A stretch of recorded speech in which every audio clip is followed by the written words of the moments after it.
The ML Sports Platter is back with you all over the major platforms. Download, subscribe, rate, and review. I bring in MLB National Insider Anthony Castrovince to the show, and it's all brought to you by our good friends at Stanley Law Offices, CH Insurance, and Rosie's Corner. Stop by all week long for the comfort food, including Fish Friday and more. Route 11 in Brewerton if you're in and around central New York. Castro, it's been too long, my brother. How are you? It has. It's been a while, Mike. I've been well. Just kind of taking in the never-ending off season here. It feels like it's been drawn out quite a bit. Yeah, no doubt. January is long. All the winter. If you're in the Northeast, you're in areas, Cleveland, it's just the winter. Even if you don't get as much snow, it still takes forever for the nice weather to get here. Let's go to the Hall of Famers, man. We got three. I know we moved in through that, but the player-wise, I don't know. At first, I was like, okay, nice class. But, I dive in a little bit more each time, and I really like this group. You got a 3,000 hit guy in Beltre. You got one of the most durable, best catchers of all time. 7 batting titles won in the history of the game by catchers. 3 of them by Joe Mauer. I don't know if he's a first ballot guy, but he's certainly a Hall of Famer. And then you've got Ted Helton, who I think should have been in a long time ago. How about you? Take me through these 3 guys. What do you remember about their careers and covering these guys? Because, Anthony, you and I, we're getting a little bit older now. It's not just our baseball cards getting in. I said this last week. It's the guys who I never collected who are now getting in. Right, a long time ago. How about Beltre-Helton and Joe Mauer? Yeah, Beltre was an obvious, no doubt about it, first ballot Hall of Famer. He kind of sealed that, when he hit his 400th home run to go with the great defense. Obviously, a strange career in that, he sealed his Hall of Fame. The bulk of his Hall of Fame case comes in his 30s as opposed to his 20s. But renowned within the game, and he just did great things. So he was an obvious one. Joe Mauer, I was pleasantly surprised. Like, I think Joe Mauer's a Hall of Famer. I did not, for the life of me, think he'd be a first ballot Hall of Famer. I thought he'd be a guy who'd have to sweat it out a few years on the ballot, because I really thought he'd be dinged more for moving off the catcher position and just being kind of a middling first baseman for a while there at the end of his career. But I think there was just recognition that, catcher is what it is. And he sustained a lot of blows back there, and then the concussions, caught up to him. That's really no fault of his own. He certainly distinguished himself in his era as, a great catcher in his era. And as you said, there's historical significance to what he accomplished at the plate as a catcher as well. So it was great to see him get in. And then, Todd Helton was kind of dragged through this process for years and did not fare very well in his first ballot and made this big surge. Part of that was just the crowded nature of the ballot when he got on it. Just overall, we only had the BBWA only voted in 2 guys over the course of the previous 3 years, and David Ortiz and Scott Rowland. And so it's nice to see 3 guys in one class, and, next year is shaping up pretty well as well. So we got a nice ballot boom going on. Yeah, no doubt. I think next year will be Ichiro, probably CC Sabathia. I think Billy Wagner probably gets in next year. Right. Maybe some momentum to the veterans or whatever they're calling it now from the Sheffield. He was kind of a little short here too, but definitely really nice. And in the ballot thing, I have a lot of buddies of mine, a lot of people out there who just hate the ballot thing because you hear, well, you're either a Hall of Famer or you're not. And then I try to explain it to them. And after 5 minutes, I'm so exhausted that I just stop.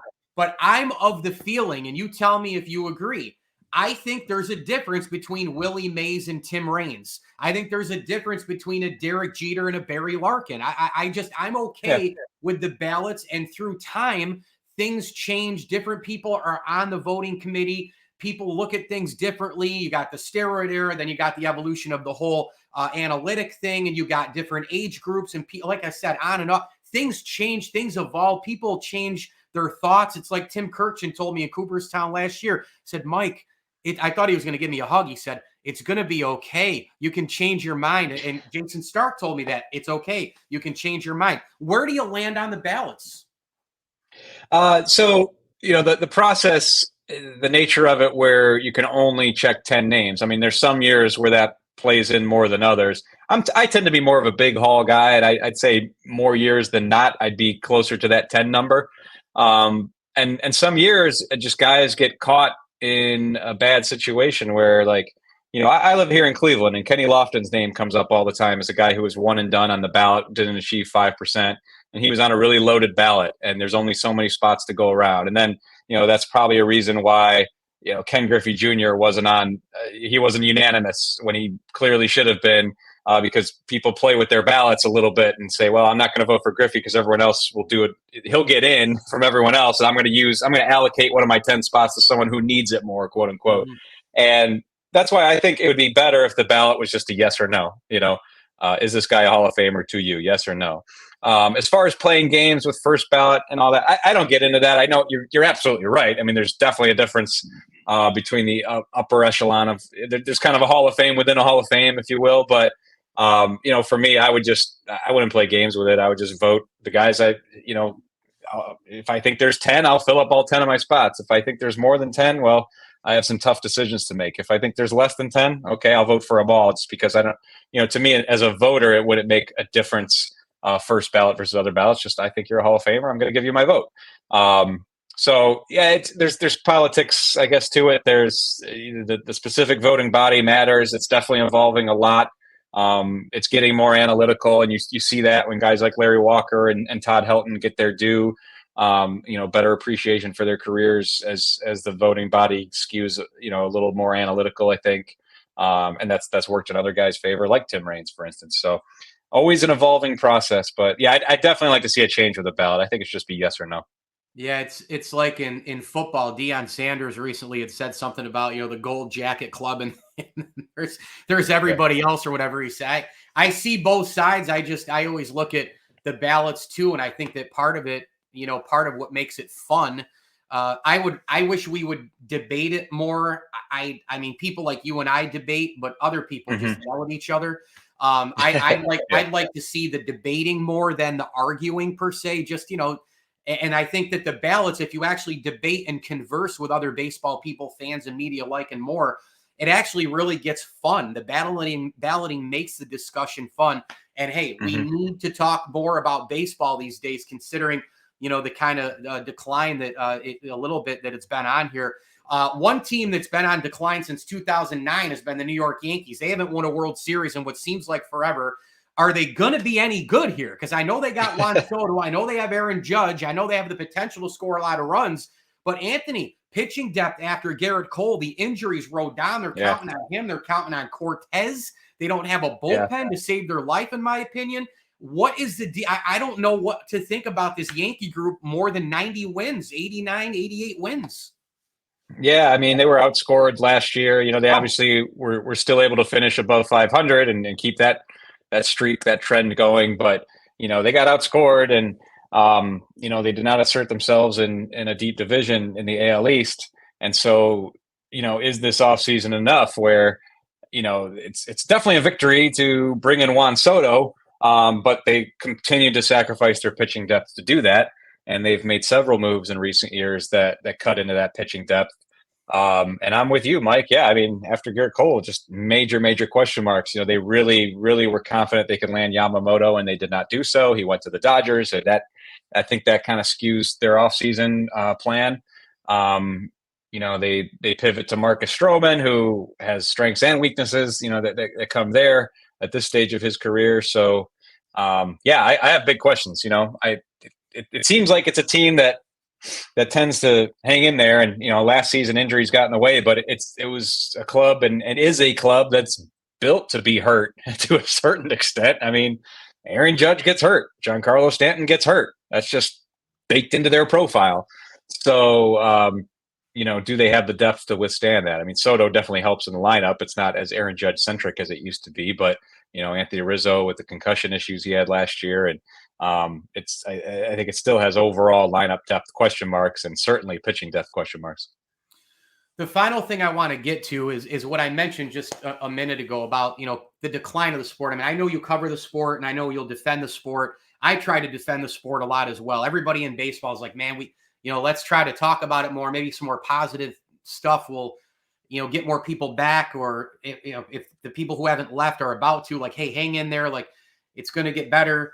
I still think there's a lot of great things about the game. I do. I just don't watch it as much. I've already told you over the years what my concerns are. What they are, and just watching the game what the concerns are overall.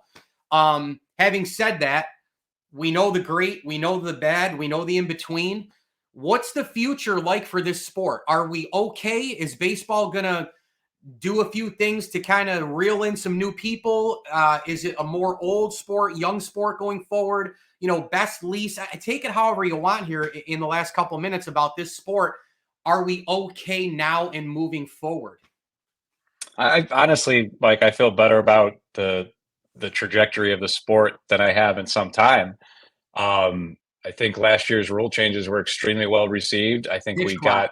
got we got the pace. I mean, the pace of game is a huge issue. I mean, how many times do we hear baseball's boring, baseball's too slow, et cetera, et cetera? Well, it's not anymore. It's back to where it was in the '80s, and that's a Mhm. big. I mean, that's a huge difference. And there's more Mhm. action on the base paths, and so you saw. I mean, attendance went up 9% last season. In the local markets, TV ratings were up, and I believe 17 of the markets. So, Yeah. Yeah. you know, the sport is healthy. It's healthy financially. I think you see that in free agency. I think that reveals itself pretty well. It's just about continuing that trend, and not backing off of it. And you saw they're tightening the clock even more this season because they did see it start to slow down again as last year went along, and players adjusted. And it's just about grooming athleticism better, and having guys come up who can be base stealers, who know how to steal bases. Long term, it's about being attractive to the top athletes in the country. There's no question about it. Baseball lost a lot of great athletes over the years to football and basketball. That trend can continue to change as you think about issues like concussions and whatnot, and then you start to look at the major league level and see a more athletic game. Suddenly that's a more attractive game. So from a labor perspective, they have guaranteed contracts too. So I think, if you're forecasting your financial future, baseball's a decent option. Another thing too is just we're seeing guys get to the big leagues faster from the draft. And that's a big change in my time covering the game, where it used to be a guy gets drafted and like, okay, well, maybe we'll see him in 5-6 Double years. A. Yeah. Well, now it's becoming more common to see the guy next year. Some of the best players from last year's draft, Paul Skeens, Dylan Cruz. I mean, these guys are going to be in the big leagues this year, a year after getting drafted. So that's becoming more commonplace. So I think that adds to the appeal of just, for young athletes, looking which direction they're going to go in that athletic career. It's like, no, you're not going to be taking a 14-hour bus ride like it was romanticized back in the day. Like, you play well, you're going to accelerate, you're going to be in the big leagues. Yeah, I mean, 14-hour bus rides too. I mean, could you imagine doing that without social media and without, my goodness. YouTube clips and I mean, I would kill a trip probably reading most of the time because I'm old school. You know what? People can kill long road trips, by the way, by reading Anthony Castrovince's book. You like that transition? A Fan's Guide to Baseball Analytics. You can get it all over online where books are sold in your nearby Barnes & Noble and all the rest. I've read it. It's a terrific book. And, Anthony, he ain't here on business, baby. He's here only for the pun. That's what his X handle says. And he's a terrific national baseball correspondent for MLB.com and MLB Network. You can get him on Twitter at Castrovince. Anthony, I haven't seen you, I think, since the All-Star game, maybe in Cleveland or Cooperstown. Oh, wow, yeah, I think maybe it was Cooperstown at one of the inductions, but this was terrific. I wanted to get you on because it's been too long, and I really appreciate the time and can't wait to keep reading you here as we get closer to the season, my friend. Yeah, absolutely, Mike. Great to see you, and we'll see. I mean, if nothing else, the Yankees keep you busy, right? They keep you engaged and active, so they always have something to talk about for you. That's good. There's no doubt about it. Thanks a lot, buddy. All right, Mike. We'll see you.